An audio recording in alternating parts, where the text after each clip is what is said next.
Mateus, no capítulo 13, a partir do verso 24, que é uma parábola muito conhecida e eu acho que ela vai abrilhantar a nossa reflexão. Diz assim: Jesus lhes contou outra parábola, dizendo: o reino dos céus é como um homem que semeou boa semente em seu campo. Mas, enquanto todos dormiam, veio o seu inimigo e semeou o joio no meio do trigo e se foi. Quando o trigo brotou e formou espigas, o joio também apareceu. Os servos do dono do campo dirigiram-se a ele e disseram: o senhor não semeou boa semente em seu campo? Então, de onde veio o joio? O inimigo fez isso, respondeu ele. Os servos lhe perguntaram: o senhor quer que vamos tirá-lo?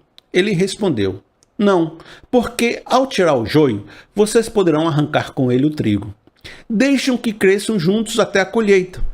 Então direi aos encarregados da colheita: juntem primeiro o joio e amarrem-no em feixes para ser queimado.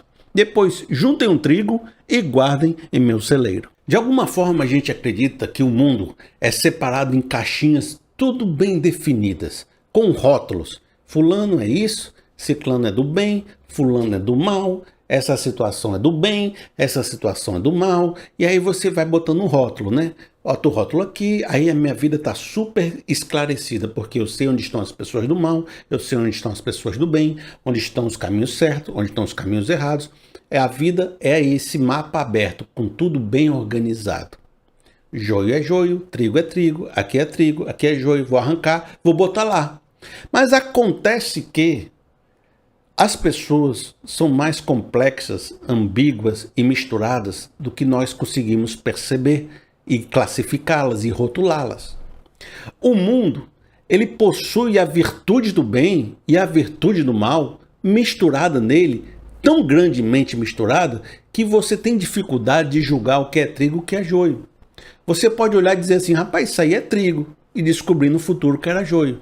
E você pode olhar e dizer: rapaz, isso aí é joio, e descobrir no futuro que era trigo.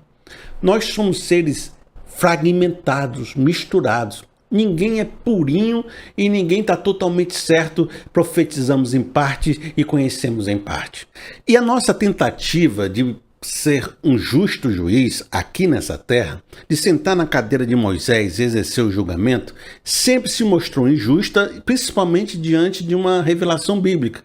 A revelação bíblica sempre mostrou que esses julgamentos eram, de certa forma, não era aquilo que Deus desejava e estava, na verdade, fazendo mais o mal do que o bem. Por isso que muitas vezes você vai ver nessa passagem dizendo: olha, deixem que cresçam juntos. No fim dos tempos, Deus vai fazer esse julgamento. Como diz outra parábola, que o reino dos céus é semelhante a um pescador que pescou toda sorte e quantidade de peixes e levou até a praia. Quando chega na praia, ele separa os peixes grandes dos pequenos. Então, a praia, o tempo da colheita, o tempo da ceifa, é o tempo do fim dos tempos. E nesse tempo, Deus vai fazer uma separação dos justos e dos injustos, dos salvos e dos não salvos. Acontece que a gente percebe que Deus permite que o trigo e o joio cresçam junto. Essa é a verdade. Deus permite que a sociedade tenha a sua injustiça e a sua justiça coabitando. Por quê? Porque aí que eu quero que você compreenda bem. Se a gente for analisar mesmo a revelação bíblica da forma como ela nos é apresentada, nenhum ser humano é justo. Só Jesus foi justo. E todos nós não temos mérito em ser aceitados por Deus. Nós somos salvos pela graça, porque Deus nos ama.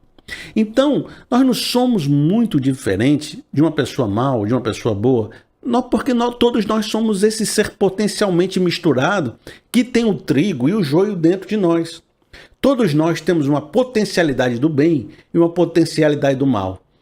A vida não é assim: fulano é bom, ciclano é ruim. Fulano tem potencial para o bem e potencial para o mal dentro dele. Ele tem conceitos certos e conceitos errados no coração dele. E todos nós precisamos de uma salvação. Todos nós não temos esse ouro, esse mérito. E quando Deus permite essa existência, Ele permite pela graça e pela misericórdia do coração dele. Ele permite porque Ele ama, porque Ele é bom, porque Ele é bondoso. E se Ele fosse retirar o joio do meio de nós, ele retiraria todo mundo, ele julgaria todo mundo e não sobraria ninguém. Por isso, o ato na nossa vida nessa terra é um ato de graça, é um ato de misericórdia. Por isso que, ao permitir a injustiça, Deus está permitindo que nós vivamos, que você viva. Quando você diz, por que Deus é injusto e permite que isso aconteça? É porque Ele está permitindo que você viva, que você tenha a oportunidade de se salvar, que você tenha a oportunidade de amar, que você tenha a potencialidade de promover esse bem que está no seu coração. Mas haverá um dia desse julgamento. Mas, por enquanto, vivemos um tempo de graça, um tempo de misericórdia, um tempo de oportunidade.